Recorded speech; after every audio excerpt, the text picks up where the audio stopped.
Bonjour à tous et bienvenue dans ce dernier épisode sur la création du logiciel VirtualBook.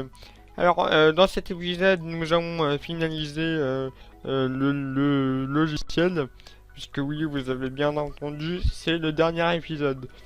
Alors, vous allez me dire, oui, mais il reste la fonctionnalité qui doit permettre aux utilisateurs de contribuer sur le même livre, le livre en commun, de faire un livre en commun qui doit permettre aux utilisateurs d'écrire sur le même livre. Alors, oui, je l'ai déjà fait hors caméra, donc la fonctionnalité, elle est déjà implémentée dans le logiciel. Alors, je ne vais pas vous la montrer en vidéo parce que voilà, je l'ai déjà fait et j'ai pas trop envie de la montrer. Alors, je vais être transparent avec vous, hein. Je vais pas me forcer à faire des choses que je n'ai pas envie. Donc voilà, là, j'ai pas envie de comment dire, de vous montrer le code du livre en commun. Donc je vais pas m'obliger, voilà. Dans cet épisode, nous allons faire le setup du logiciel. Alors, euh, mais avant cela, on va faire des petites choses. On va notamment corriger un bug. Donc, c'est parti. Alors, le bug, c'est quoi? C'est quand votre ordinateur n'est pas connecté à Internet. Alors, je vais me déconnecter. Donc voilà, je me suis déconnecté comme vous pouvez le voir en bas à droite de mon écran, dans la barre des tâches. Et ben quand j'exécute, vous allez voir qu'il y a une erreur. Voilà, il y a une erreur.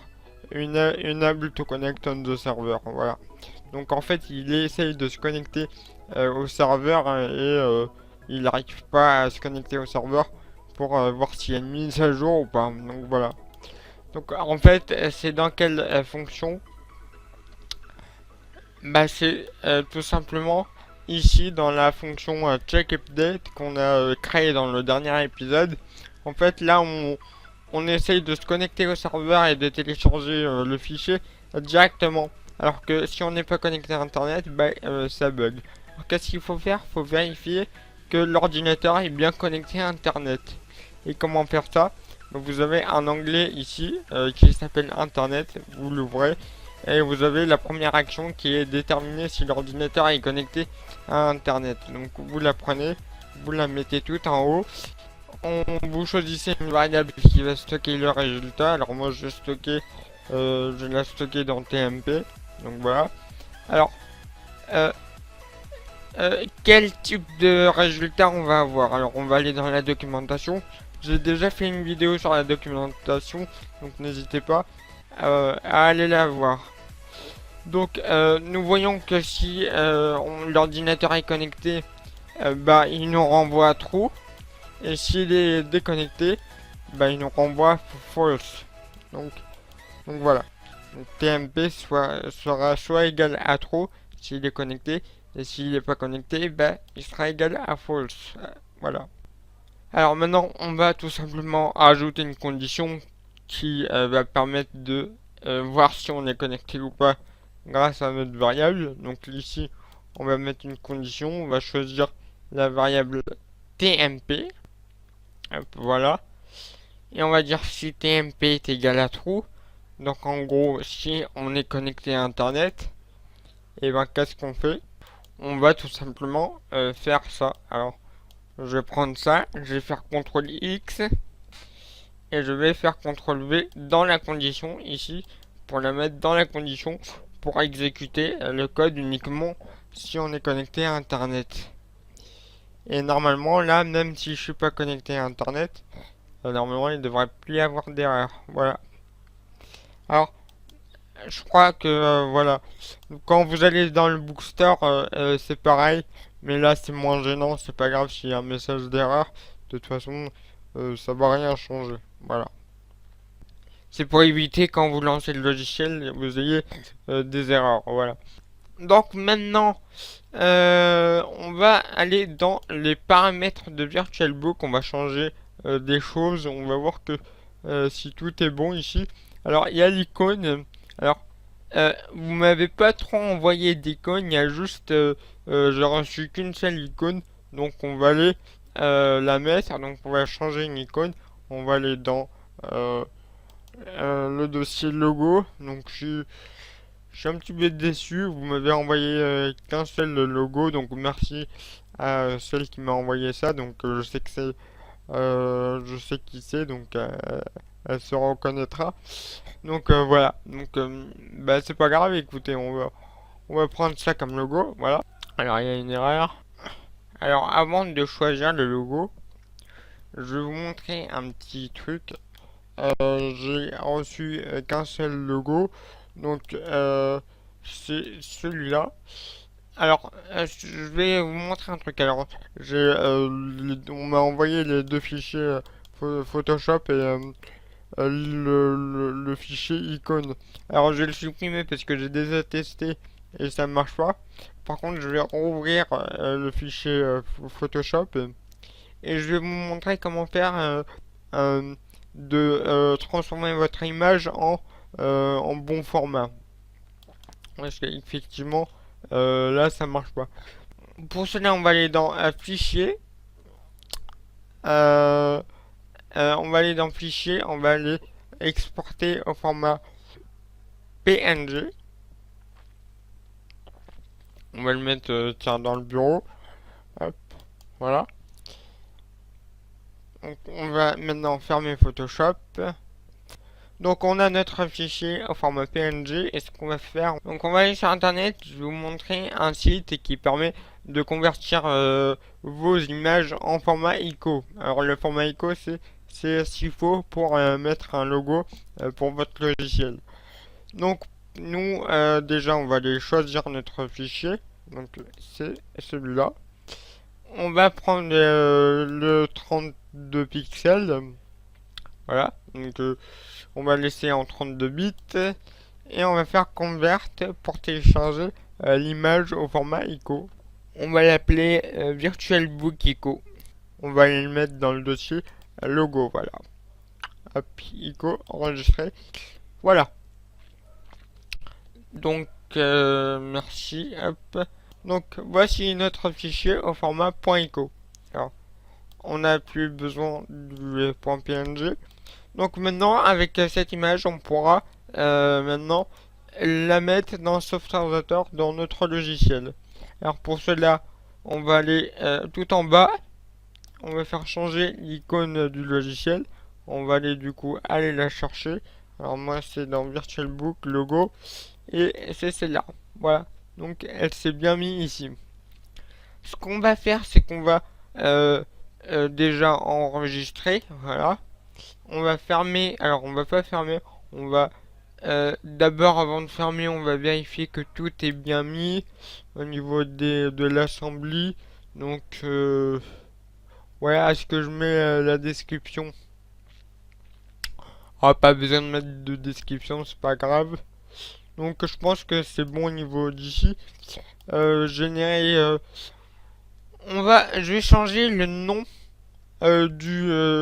du dossier qui va générer, c'est-à-dire que là par défaut mon logiciel il va le générer dans le dossier bin, c'est-à-dire ici.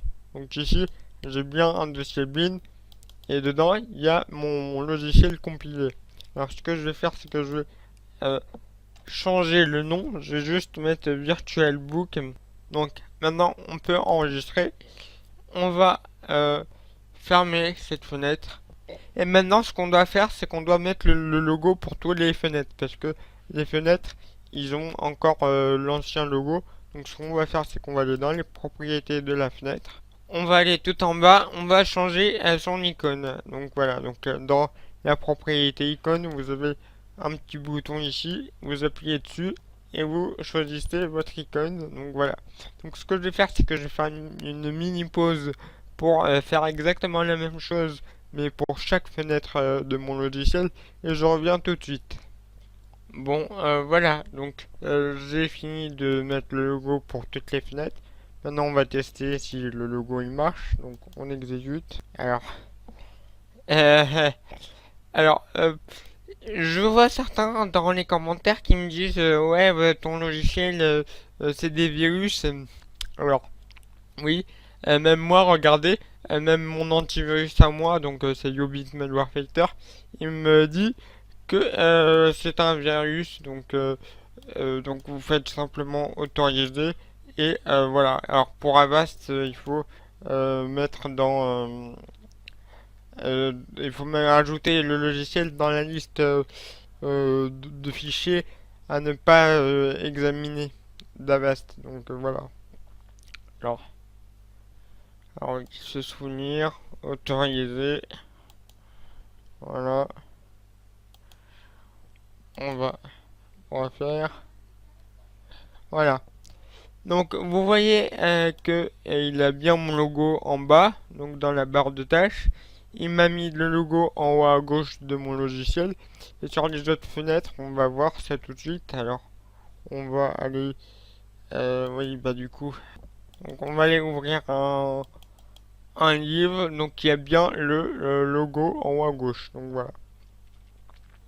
Donc on peut aller vérifier pour les autres logiciels, hein, enfin les autres fenêtres. Donc cette fenêtre là c'est bon. Dans la fenêtre d'éditeur de livres, normalement ça doit être bon. Software. Normalement c'est bon, oui c'est bon. Donc bah voilà. Et dans la fenêtre finalisée, normalement ça doit être bon. Bon voilà. Alors la fenêtre de mise à jour, de toute façon elle aura pas de logo, donc c'est pas trop grave si on n'en met pas. Donc on va juste retirer le bêta test ici dans le titre de la fenêtre pour parce que ce ne sera plus la bêta test. Et ce qu'on va faire, on va faire ça tout de suite, j'ai oublié. On va aller dans dans Assembly, pardon, et on va changer le numéro de la version. Pourquoi? Parce que dans le dernier épisode, on a fait la bêta test. Enfin, j'ai sorti une bêta test. Euh, donc, et la bêta test, en fait, sa version, c'est la 1.0.0.0. Donc là, pour différencier la bêta test avec la version finale, et ben, je change le numéro de la version ici. Donc j'ai ajouté un 1 ici. Donc c'est la 1.0.0.1. Voilà. Et comme ça, quand je vais sortir le logiciel, et ben, ceux qui ont téléchargé la bêta test, ils auront la mise à jour. Donc voilà. Donc on va hop, exécuter. Alors on va pas exécuter. Alors on va exécuter quand même. Vous allez voir qu'il va me dire qu'il y a une mise à jour alors qu'en fait non. Mais c'est juste parce que j'ai changé le numéro de la version. Voilà. Mais vous aurez pas ça. Voilà. Donc on va réduire ça. Alors vous avez vu que dans mon dossier, alors le fichier bin, du coup on n'en a plus besoin. Il nous a bien créé un dossier VirtualBook avec euh, tous nos tous nos fichiers, donc avec le logiciel compilé. Alors ce qu'on va faire maintenant, c'est on va faire le setup. Alors pour le setup, vous aurez besoin d'un logiciel qui permet de créer des setups. Alors moi, mon logiciel c'est Inno Setup Compiler. Donc voilà, il est gratuit sur internet. Vous pouvez taper ça sur Google, vous trouverez ça facilement. Alors on va créer donc un nouveau script. Alors on va faire annuler, voilà. On va cliquer ici sur la nouvelle feuille ici, voilà. On va faire next. On va ici renseigner les différentes informations, notamment le nom, la version et tout ça, tout ça. Voilà, le numéro de la version, on a dit que c'était la 1.0.0.1, puisque la 1.0.0.0 c'est tout simplement la bêta test. Alors là, le créateur, bah, c'est moi, Adman Software FR, voilà. Là, on va donner tout simplement le site web. Alors, je vais aller copier le lien hop, de mon site web, tout simplement. Hop, hop. On va le mettre ici. Donc voilà, vous n'êtes pas obligé de mettre votre site web, hein, mais moi je le mets, voilà, comme ça. Vous pourrez aller facilement sur mon site web si vous voulez. Donc on va aller faire next. Là, vous donnez, alors vous donnez là où vous voulez que votre logiciel, enfin votre setup installe votre logiciel. Alors nous on va faire custom. Alors moi, si vous avez remarqué ou peut-être pas, mais à chaque fois que vous installez mes logiciels, en fait, ils s'installent ici. Alors là, je ne l'ai pas. Moi, c'est dans D. Normalement, c'est dans C, mais moi, je l'ai modifié parce que j'ai pas envie d'installer mes logiciels sur mon disque dur C. Mais normalement, sur votre disque dur C, vous avez un dossier qui s'appelle Admin Software. Si vous avez déjà téléchargé un de mes logiciels, vous avez un dossier qui s'appelle Admin Software et dedans, vous avez tous mes logiciels. Donc là, ce que je vais faire, c'est que je vais copier ça pour en fait mettre tous mes logiciels dans le même dossier. Alors, vous pourrez modifier ça si vous voulez, hein, mais moi par défaut, je vous propose de le mettre dans votre disque dur C et pas D, et dans le dossier Admin Software, voilà. Et donc, le nom du dossier où sera stocké les fichiers, bah, ce sera VirtualBook, voilà. Alors, je vais ici allow user to change the application folder. Alors, je suis désolé pour mon accent en anglais, mais en gros, cette case, si vous laissez cocher, votre utilisateur pourra changer le dossier où sera installé le logiciel. Donc là, moi, je vais laisser stocker, enfin cocher, pas stocker, mais cocher pour que vous puissiez changer le dossier si vous voulez. Donc voilà. Alors, the application doesn't need a folder. Ça veut dire que l'application n'a pas besoin de dossier. Donc, vous cochez si c'est le cas, mais nous, on a besoin d'un dossier puisque notre logiciel a plusieurs fichiers. Et donc, on doit tout mettre dans un seul et même dossier. Voilà. Donc, on va cliquer sur Next. Alors ici, vous devez mettre le point .exe dans ici, donc on va faire browse et on va aller chercher le point .exe tout simplement. Donc VirtualBook, hop, VirtualBook, et là on a le point .exe. Alors je vais juste changer, hop, le petit tiret du bas, on tiret du milieu, voilà c'est mieux. Et donc on va le sélectionner le point .exe, donc voilà. Alors, allow user to start the application after setup has finished. Alors ça, c'est si vous voulez que l'utilisateur puisse lancer le logiciel après l'installation. Alors pour moi, ça ne marche pas, donc je vais le décocher. Donc voilà. Donc il pourra quand même lancer le logiciel une fois que l'installation est terminée en cliquant sur le logo, bien évidemment. Donc voilà. The application doesn't have a main executable. Alors ça, c'est si votre logiciel n'a pas de point .exe, vous décochez. Donc nous, on a un point .exe, donc on laisse décocher. Donc s'il n'y en a pas, vous le laissez cocher. Bon, voilà. Et là, en bas, on va mettre tous les fichiers correspondant à notre logiciel, c'est-à-dire tous ces fichiers. Alors nous, comme on est des flemmards, on va pas ajouter un par un les fichiers, mais on va plutôt faire add folder, comme ça on va directement ajouter le dossier entier. Donc on va aller on va aller sélectionner le dossier où il y a tous nos fichiers du logiciel. Donc c'est ce dossier là. Donc on va faire OK. Alors là, il vous dit si vous voulez ajouter tout ce qu'il y a dans votre dossier. Donc on va faire oui. Et donc bah voilà, donc là vous pouvez faire next.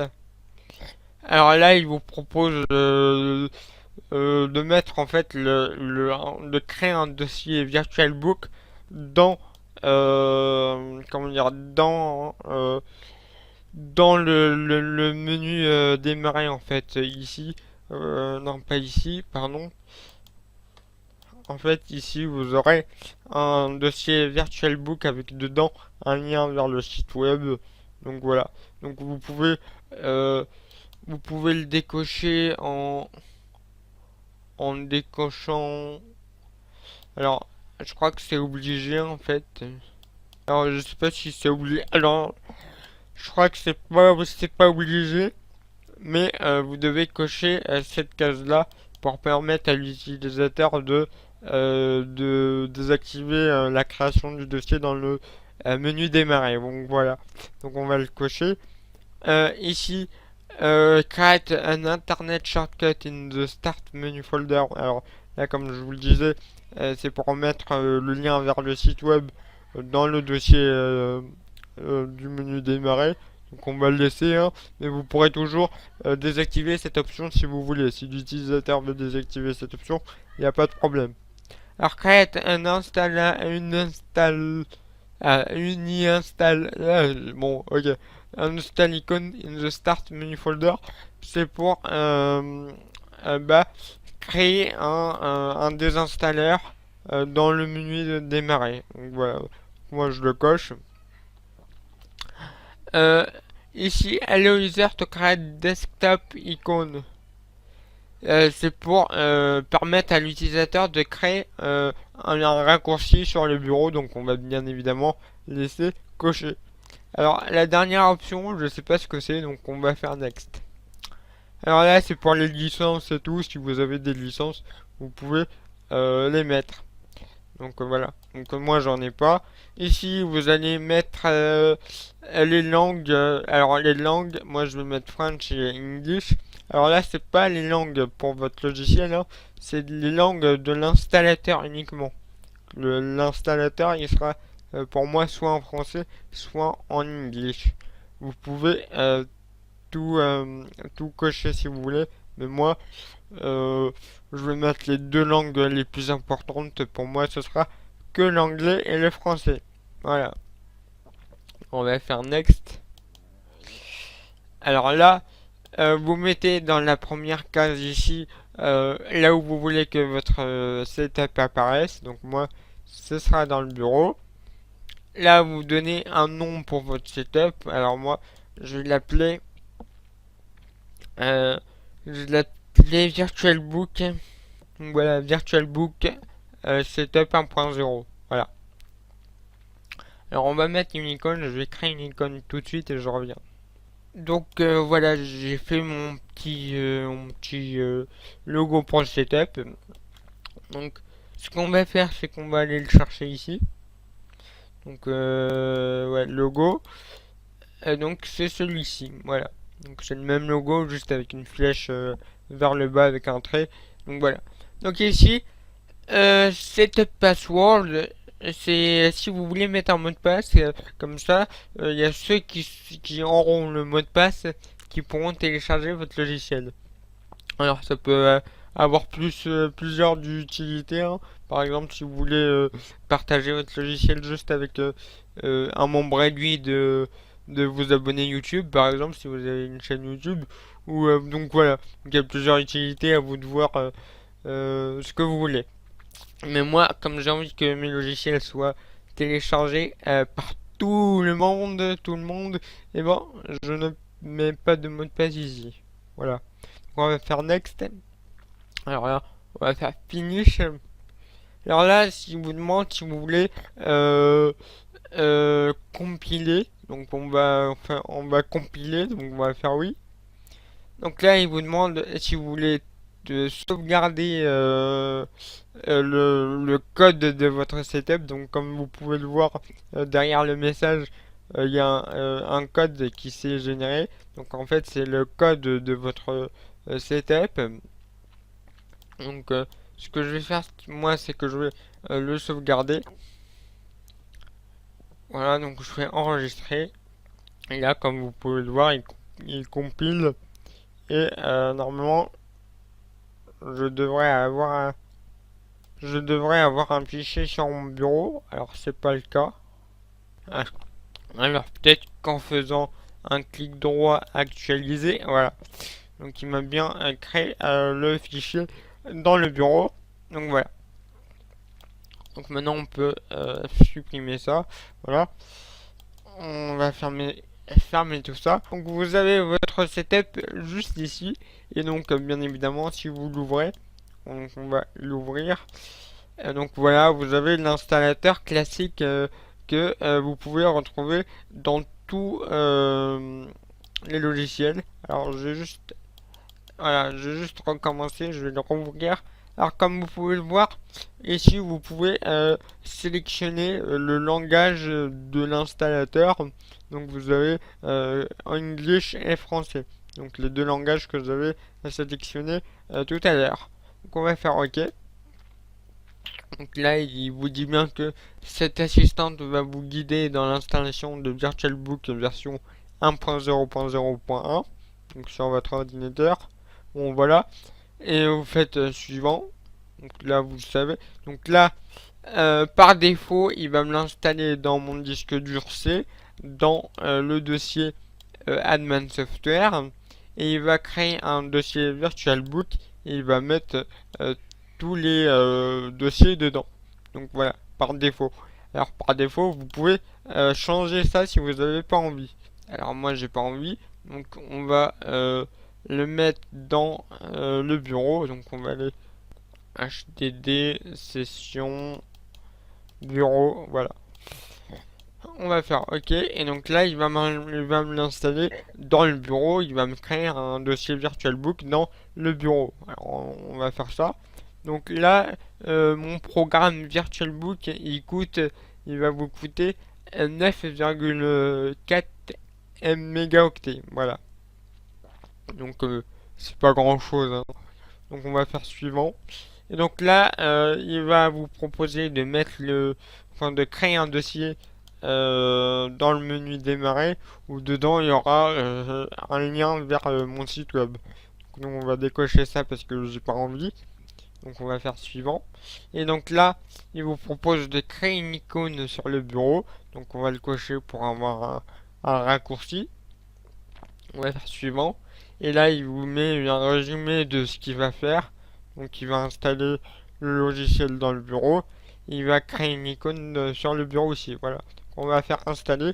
Donc là, il l'a déjà installé. C'est très rapide. Ça n'a même pas pris 2 secondes. Et donc là, vous faites terminer.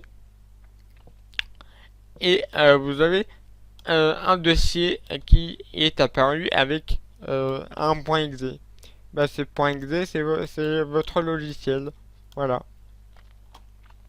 Alors, donc, si j'ouvre le point .exe, donc vous allez voir que on va retrouver notre logiciel. Donc alors, oui, vous voyez que même moi, mes propres logiciels, mon antivirus, il les considère comme des virus, comme vous pouvez le voir à droite. Donc, tentez d'accéder. Voulez-vous lui permettre d'accéder à ce fichier? On va faire se souvenir, on va faire autoriser. Donc, je sais qu'avec Avast, il vous dit que c'est un virus. Même moi, il me l'a déjà fait quand j'avais Avast sur mon ancien ordinateur. Il me disait des fois que c'était un virus. Alors qu'en fait, non, pas du tout. Il suffit juste de signaler à Avast que c'est un logiciel sûr. Donc voilà. Donc faites-le. Donc c'est moi qui l'ai codé. Je l'ai codé avec vous, vous avez bien vu. Et il m'a quand même dit que c'était un virus. Bon. Là, ça fait rien. Je lui dis que j'ai confiance en ce logiciel, puisque c'est le mien. Et donc là, bon, il vous propose une mise à jour. Ça, je réglerai ça plus tard. Et donc là, vous voyez que je suis dans mon logiciel et je peux faire ce que je veux. Je peux lire un livre. Voilà. Hop. Alors oui, il y a... Alors je dois le... Alors oui, il y a déjà 2 livres de base. Bon, c'est pas grave. Donc vous voyez que je peux lire un livre. Je peux faire ce que je veux. Maintenant, je peux créer un nouveau livre, il n'y a pas de problème. Donc voilà. Et donc dans le dossier à côté qui est apparu tout à l'heure, et bon, vous avez tous les fichiers générés par Software. Donc voilà. Alors ces deux dossiers là, hein, c'est moi qui les avais créés pour stocker les comment dire, les logiciels, enfin les livres créés quoi. Donc voilà. Alors vous avez aussi un uni-installeur, enfin comment dire, une application qui va vous permettre ici de désinstaller le logiciel. Donc on va faire un test pour voir. Donc, je clique dessus, on va désinstaller le logiciel, on va faire oui, et là normalement il va désinstaller tout le logiciel. Et donc voilà, vous avez votre logiciel de désinstaller. Donc voilà, donc maintenant vous pouvez publier votre .exe avec des logiciels tels que Mediafire. Donc moi j'utilise Mediafire pour publier mes .exe, et donc vous avez juste à partager le lien vers votre téléchargement, et maintenant les gens pourront télécharger votre logiciel. Donc voilà. Donc bah écoutez les amis, c'est la fin de cette vidéo et de cette série. Donc bah, j'espère qu'elle vous aura plu. Donc je ferai peut-être la même chose avec une nouvelle série qui devrait sortir sur le visualbasic.net. Donc vous verrez, il y aura plein de rapports avec Software. Donc je vais commencer une série sur le langage de programmation Visual Basic, et ça va vous permettre de comprendre encore mieux Software, vous allez voir. Donc voilà, donc bah, sur ce, merci de m'avoir suivi sur cette série, et je vous dis à la prochaine. Donc merci à vous, ciao ciao.